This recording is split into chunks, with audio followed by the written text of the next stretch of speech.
Hello and welcome to part 9 of the Suzuki T250 rebuild. I've had to separate this. I was going to do one chapter of putting the engine together. I've had to separate it over two. And so in this one we just look at putting the bottom end together.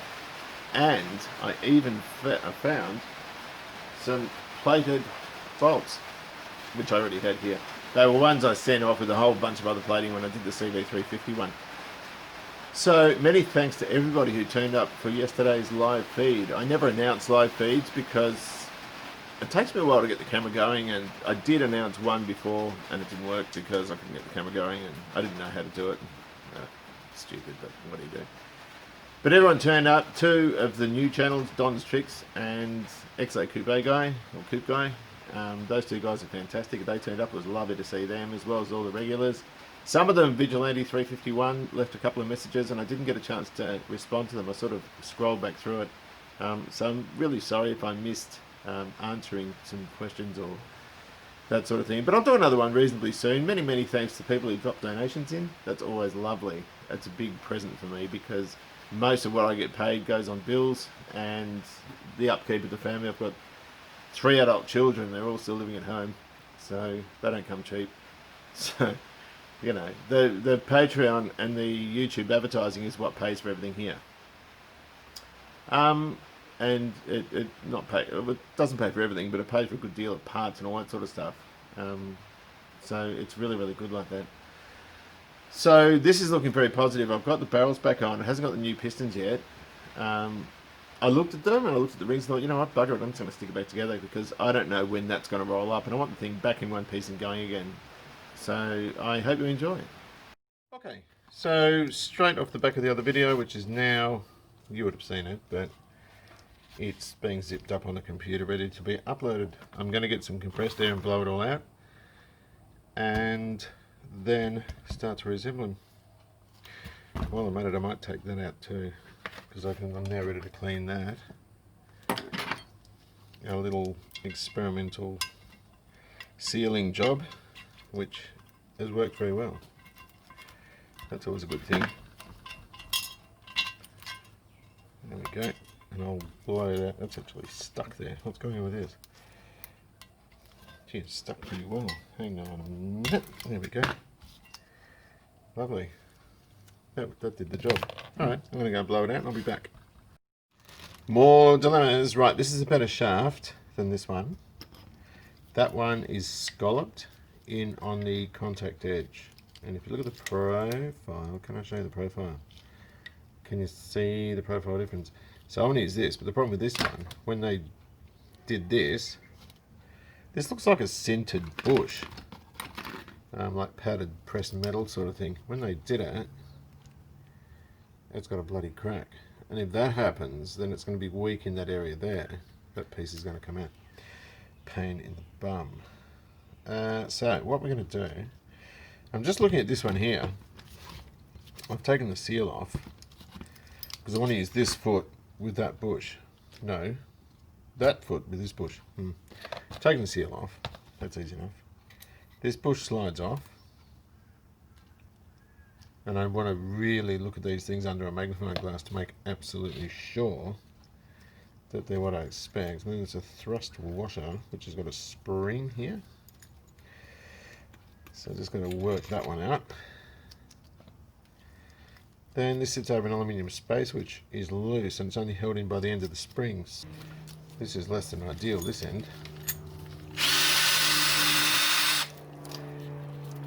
We'll speed him up, eh?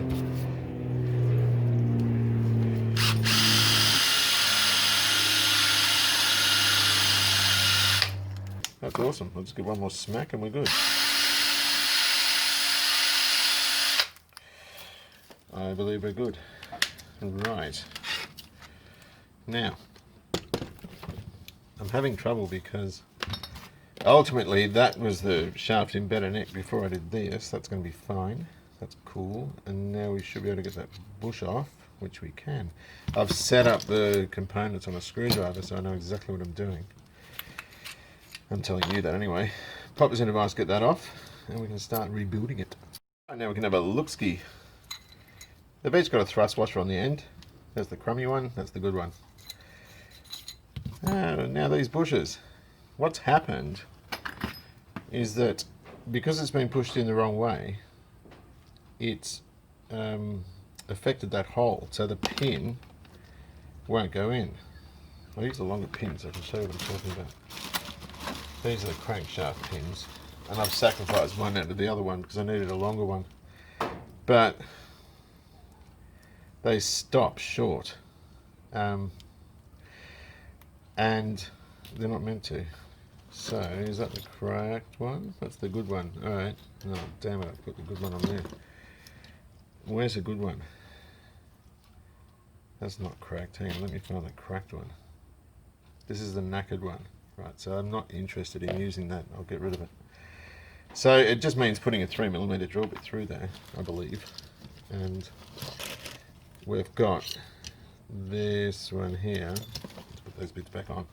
This is a peachy one, because that hasn't been affected. See? And that's what we're looking for. There's no wear on it, there's nothing. It's great. So I'll just get some assembly lube. I'm just going to pop a bit of assembly lube. That'll all collect anyhow. I'm popping this way, my hands are too dirty, but those are drilled, they're offset drilled, so I'm a bit nervous.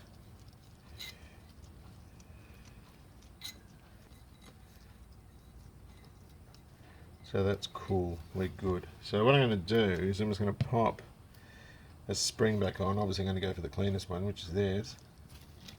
That will go there, and then we can just put the rest of it back together. We're going to have to clean this up properly. I might soak it and lubricate it, because that's not being done in a particularly clean environment. But that should drop in. Great. Then we've got that large washer with a cut in it, which goes down here, and that catches on there like that. And then we've got the other bush, and the other bush, that's the top one. Are they offset drilled as well? Hang on a moment. Yes, I believe they are. So I'm going to have to suss out in the case. Look at that. Look at that damage where the pin was. Then it's been fitted there, and the hole meanwhile is elliptical. I'll just grab it gently because I don't want to damage it. I'm just going to hold it like that and just straight through. Where is my 3mm drill bit?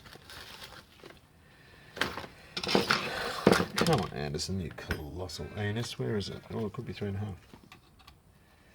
I think it is. There we go. We have roundness. And I can just, yeah, that works fine. And there's not too much duress, and there's no side movement on it. So I'm just going to try that in the case and see how we go. Okay, the two starter mechanisms. I've got all the nice stuff on this one here. So the nicer foot, I don't know if you can see there, the spring with the least rust on it, the seal in the best condition.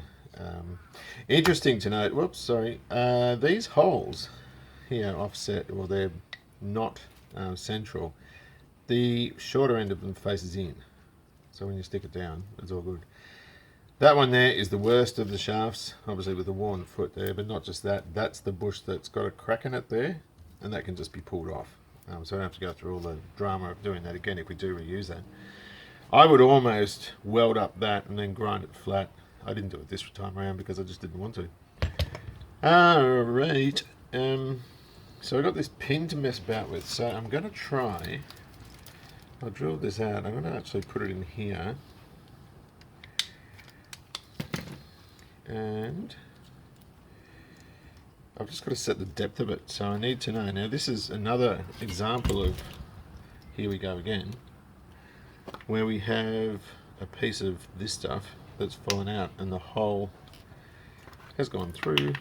Oh great. Yeah, so I've got to set this up now. I've got to clean up. I might clean up first because this is just too messy. So that should find its way in there. Oh hang on, there it is there. And this one, the shaft goes round, the spring sits in that pocket, and the pin goes in there. Right, so I've got the top case sitting on the empty bottom case. I've got the Kickstarter shaft sitting in there, and I've got to put a thing on there to check the float on it. I'm looking at that washer there. I've got a torch on the other side of it to check clearance, because I might need to. I've closed up the gap in it there. I think that's all right. It did sound like it moved a little bit. It might be easy just to take a tiny bit off there. The other thing I've got to do is I've got to glue up that hole there where a piece of this stuff fell out. It was that thing there. So I want to have a look on the old engine, and there's nothing there. No, they've blocked that up as well. There's no plug there. So that looks to me like a bit of that knead-it stuff that's being pushed in there. It's not glue. It'll be that knead-it type stuff. And so there's a good chance this has been damaged twice, which is rather bad. So no one seems to know about those bloody dowels, but that's good. I'm happy with that. Just going to clean all this up. I'm just going to do it with a brush and let it drop on here. I'm not going to use compressed air or anything. I just need to clean it a little bit. Right, I'm going to make a start on the engine now. This is the old case, which has been broken out of here. Somebody made a patch for it and had it sort of glued in with the same sort of adhesive. I think it's Araldite, which does a fair job, I guess. The engine lubrication is what I wanted to discuss. And there are 4 lines going into the engine from above, none of which go to the centre. And I said something incorrect in the other one, in the other video, and I'll get to that in a moment when I get the other case. These 2 lines here, these 2 arrow ones, are ported to the bearing through here and there. The centre one doesn't get one, as we said. These ones here, these centre ones, are ported to the intake of the barrels or the cylinders, and there's a little nozzle which fires oil in as the fuel goes in. The lower case is a bit different. The centre bearing, these are the pinholes, these 3 here that locate the bearing. These holes here are sort of blocked off underneath, sort of there, there and there, so they effectively don't do much. The lubrication for the centre comes through this port here, which is ported to there, and that gets gear oil. That's as far as I can pick up with it. It doesn't have the oil injection to the centre bearing. There's a lot of talk you can't run these on premix, but I wonder, and somebody might know more about these than I do, I wonder if you probably could. There's no seal between here and here, so unless the crank is sealed at these ends, that would mean the centre one's alright if you run premix, but the 2 outer ones aren't. But there might be some more knowledge on that. The consensus is you can't run it on premix. So, Kickstarter shaft's got tape here and here. There's an adhesive holding the pin from underneath. There was a bit of knead-it stuffed in the bottom, holding the pin in. I've actually cleaned it up and put a bit of adhesive there.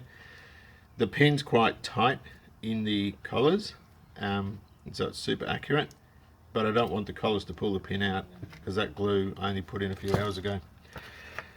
So there's 2 pins there, there's one there, there's one here, and we've set the heights of those up for the clusters. On the other end of the clusters there's these rings which just retain them, which sit flush in the lower case. These engines are designed for the lower case to be put together first. Ours, we're going to have to do something different as far as the crank's concerned and hang on to it while we drop it onto these pins here, which is a pain. They all sit quite deeply in there, but they're still protruding the right amount, like that. So what have we got? 3 pins, 4, 5, 6, 7 pins. These 4 here are a lot shorter than these 3, and there's 3 rings. One here, and there's one that goes in the crank here. And we'll put that in now, like that. Sweet. The next thing, I guess, is the shift drum. And the shift drum is this bloke. Now, normally, when I assemble an engine, I always use assembly lube, but not with this. And the reason I'm not using assembly lube, where's a clean rag? Well, the reason I'm not using assembly lube, which is this stuff here, it's very gluggy, very thick, but it might play havoc with the clutch plates. So, it's going to just be down to engine oil. If I can get the stuff in, I'm just going to lubricate this bearing.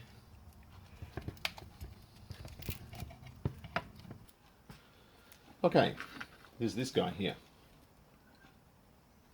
It's got springs in those holes, which correspond with these little pins. When you look at it, it goes like that. I've got the shift drum facing up because I marked it. That will slide in like that. It might be better, hang on, I'm stuck, putting these in,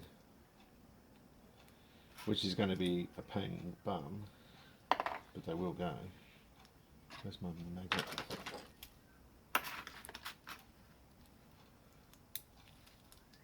So dropping those in those holes, and from there you've got these feet, and these feet are offset. So I've got a round part and a square part. It's not that one, it's this one, because when you turn it over, that's close to the edge there. So I'm just going to pop that in, and it's going to want to fly out like that. This is going to be tricky. Hang on a minute. I'm going to try and get the other one in. I don't want all you, I just want the pin.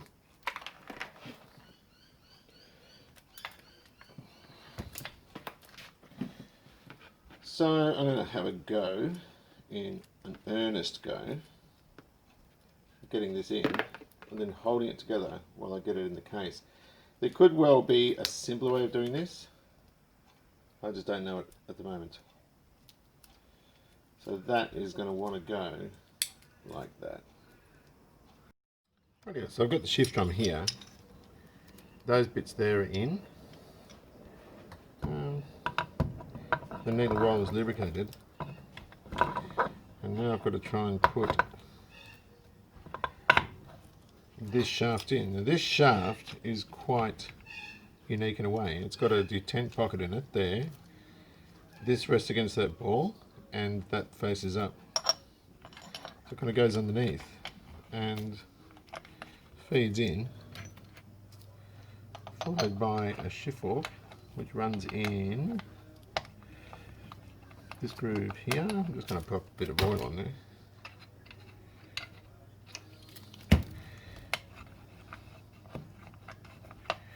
Followed by another shift fork, and it's important to realise these shift forks, the hub part of them faces in towards each other, and that will allow them to run in the correct groove of the shift drum. Then you've got the detent here, which is a spring on it. We're going to have to try and hook that round later. That goes with the spacer facing in, if you know what I mean. So I'm just going to grab it, pop it down there, and try and get the shaft through it. Slippery sucker. And we'll give it another hit of oil and push it through. And we can rest those shift forks where they're meant to go. We will lubricate the tracks a bit so that we know unequivocally how they sit.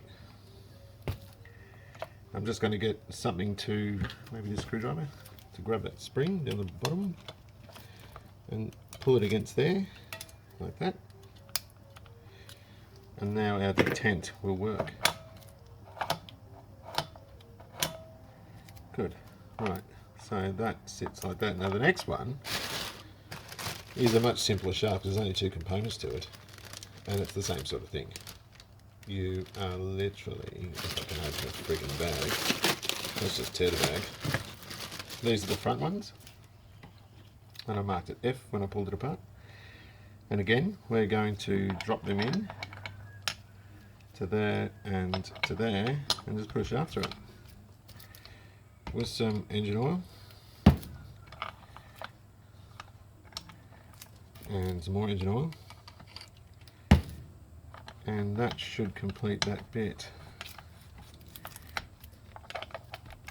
You've got to be careful putting these on because they want to, yeah, that's it, cool. They've just got to be loose so that you can put your gear sets in. Now before I go too much further, I just want to put these shoes in which are going to retain those shafts, and they're also going to retain the detent mechanism on the, or the shift mechanism on the drum. So we'll get the camera off here again and we'll have a look. Notice that detent ball, or that little thing. This is out of the other one. What do I do with it? Here. That's out of the other one. And the actual spring is missing from this one. So I'm just going to install the spring. And that should sort that out.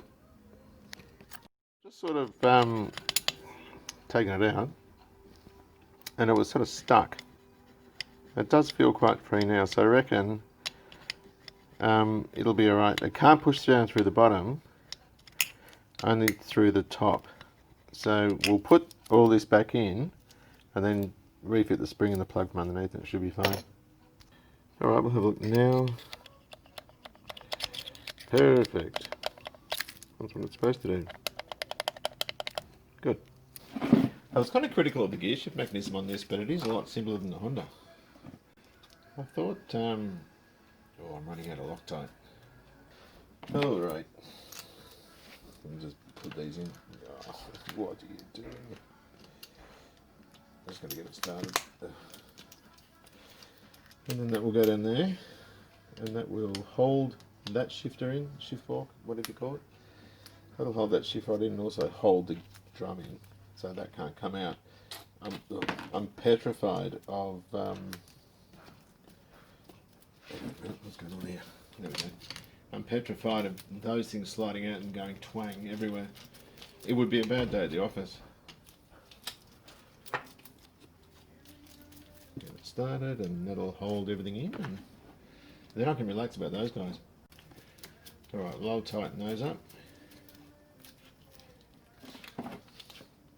Can't do much about these screws. They're not great, but the ones in the spare engine I mean, absolutely no better. So I don't think it's going to go anywhere because they're stripped on the undo side more so than the tighten up side. So it's going to introduce a world of hurt if we have to take them off again with Loctite. But I'm tipping we're not going to need to. Right, with the main shafts first, just watch these bearings. Those racers do just want to fall off. And there's shims behind there and all sorts of goodness. So that needs to go. Okay, this is going to be tricky. Where's the shift fork? Are they too close? Oh, that'd really stink if I put that the wrong way, wouldn't it? Just a minute, I might have got that in wrong. Hang on a moment. That should be the answer there. Now this one's locked up. There we go. Pop him in. That Loctite looks like it's still serviceable. We don't want that stuff coming out. Right, so there we go. Let's go for take two, hey? Oh, look. It looks like it's going to go. Nice. Hang on. Are we speaking too soon? That cluster has to go back.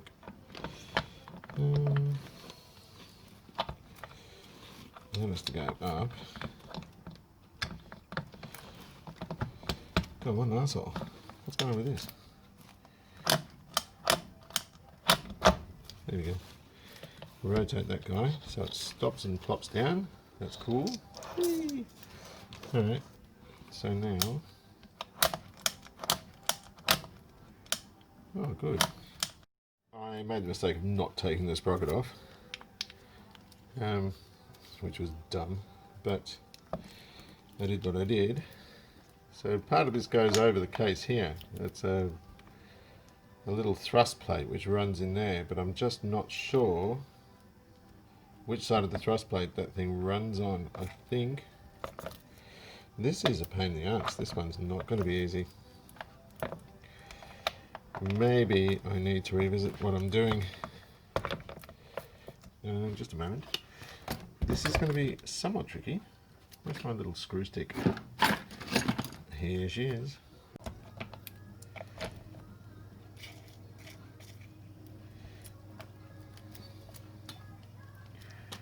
Alright. We're half there. We're just going to get this to sit down.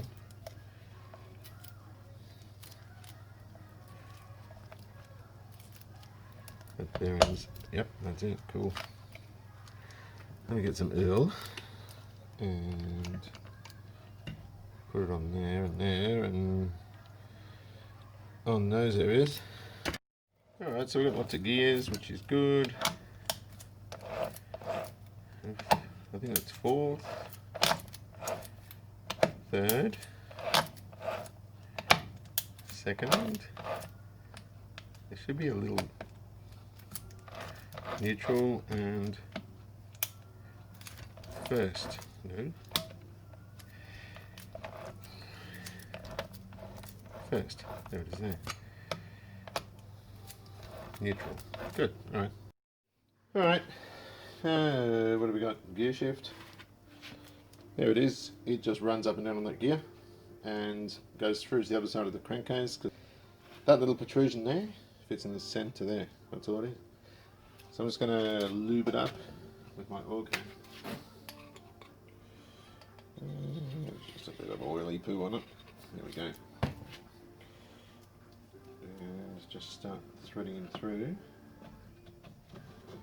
I'm just worried about the seal.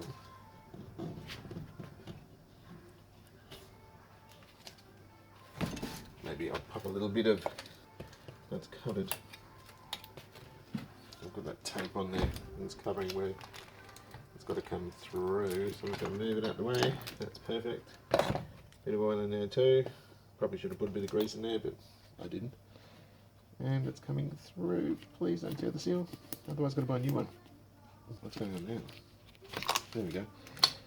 Yeah, and that will just go. It's going to set it up centrally. Like that. Actually, I might have to rotate that guy a bit. And that should just tap in. Like that. And then we can just, that's it, the gear shift mechanism's done. I'm going to pop that gear off again, and I'll show you why. Because there's thrust washers either side. So I've got to do that. And I thought I could be smart and just do it like this, but that's just dumb. Thrust washer goes either side of the gear. The flat side goes back. Then this thrust washer goes over. And then the circlet goes on. Doing a bit of a last minute look over with this thing. Not a bad idea just to lift your bearings and just hear them plop down again. So that one's right, that one's right. They're sitting in their grooves, here and here. The little groove shoe things are in there. Where's my screwdriver? Here it is. So I'm just looking at that down in there. Push that down, that's cool. This one's in, I can see it there. The crankshaft one's in. The 3 dowels are there, that's cool. We've got this guy here. There's a shroud type thing. What have I done with it? Here. It's got 2 feet that go over, one where the detent spring is down in there, and there's another sort of nipple up there as well. So you've got to put that down, and that will sit over those pins like that, and then slide in here and here. And I'm assuming that's just a shroud to act to sort of deflect the oil back over the gear sets when it's running, instead of just sort of sitting up here. So that's all good. Kickstarter sitting down. I've still got that tape on, that can come off. But you know what, I can actually stick the case on, the top case on, and leave the tape there. As I said, the pins are tight in these 2 bushes and I don't want them coming out. I just want to leave it there. So I think it might be time now to grab the other half and put it on. Right, so that's the old top case. I just wanted to, I don't know if I mentioned before, these are the outer bearing lubrication ports that come from the oil pump, and they go between the bearing itself and the seal. The seal sort of sits in here, and the edge of the bearings there, so it just sort of squirts it in behind the bearings, assuming, whoops, that it eventually makes its way into the crankcase. I just thought it'd be worth looking at. The other thing I wanted to show you is silicon. I don't like silicon because bits can break off and find their way into the lubrication system, and that little part there is this bit here. And so we've got to be really careful around there, sealing around there. And there's big chunks of it here as well. It's just a bad idea. That's what happens when you trap the cases down. You get a big lump of this elasticy crap which won't break down, and inadvertently can really mess up our lubrication systems. I'm just going and taking off all the old silicon sealer, and we'll wash it down with you know, we'll wipe it. I'm just taking the rough off now. There's just chunks of it sort of everywhere. I keep banging on about silicon. I really don't like the stuff. And I'll talk. The best stuff is Honda Bond, but there's a way around that. But I'm particularly keen to get this thing sorted properly. Now, in one way I regret not using the other cases because they didn't have that physical damage on them from the pins, but they were sort of all messed up quite badly. On the inside of the crankcase, and that sort of spooks me a little bit. They also look a bit better, but you know, it doesn't really matter. I'll keep those other cases. If down the track I have problems, then, you know, I mean, these are a series of fairly long videos, but if I don't turn the camera on, I can get it done in no time. You know, they're very simple to pull apart and all this sort of things. Give it a good wipe with thinner. I mean, you can see we get aluminium oxide coming up on there and a bit of other snot, but it doesn't matter.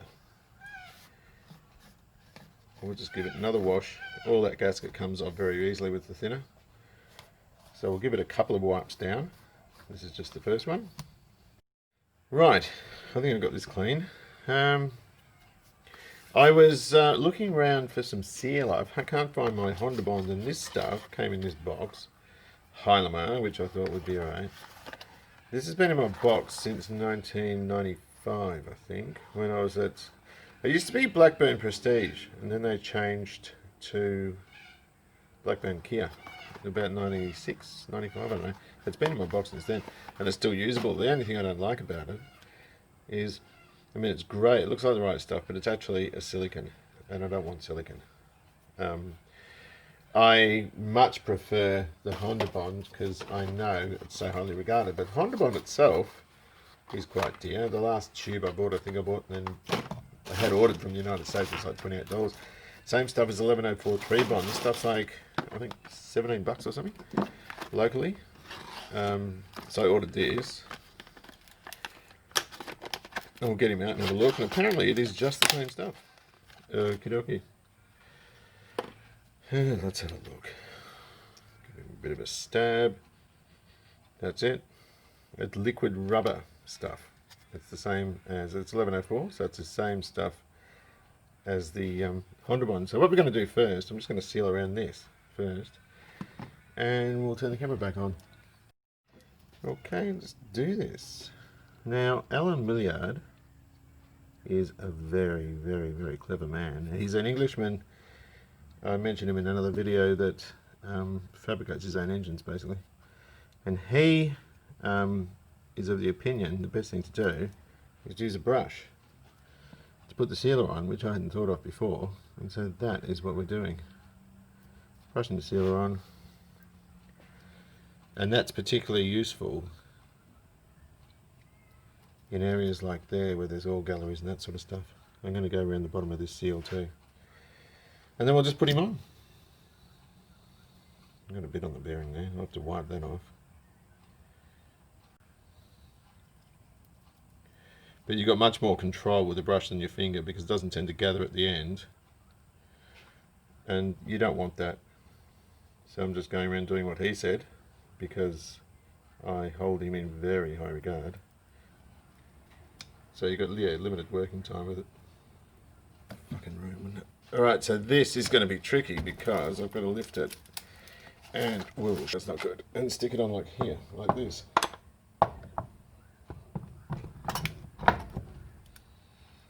And hopefully that's right. I haven't cleaned the top of the case too well. Oh. Now I just want to have a look and make sure he's sitting down, which he's not. Now he is. I'll turn it upside down and start putting the other bolts in. And I want to see a tiny bit, I don't want to see too much oozing, but a little bit to reassure me that it's all good. Alright, that's all I need to do there. Alright.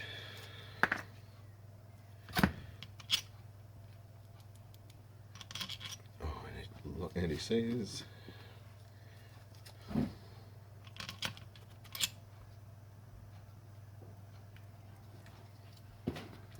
This one might be too much. This one might be a bit too long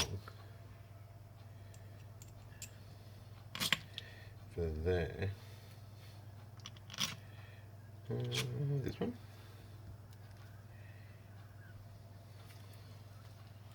Someone's cut that. I think they have. It's not a bad idea too to stick something in terms of a depth gauging, because these are all different lengths.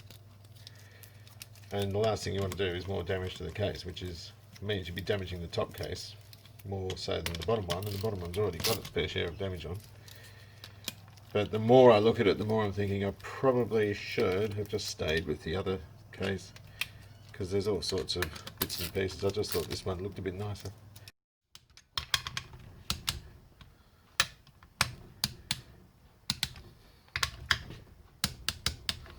So I'm doing, pardon me, from the centre out, 14 foot-pound. Let me concentrate for a minute. Hang on. I can't talk and concentrate at the same time. Well, I kind of can, but... Alright. And say 7 for the 6mm bolts. So here we are, full circle. I'm shooting the end at the same time as the beginning. And I hope you enjoyed that. There's another one coming up quite soon, so take good care of yourselves. Enjoy your classic, and I'll see you soon.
What do you reckon?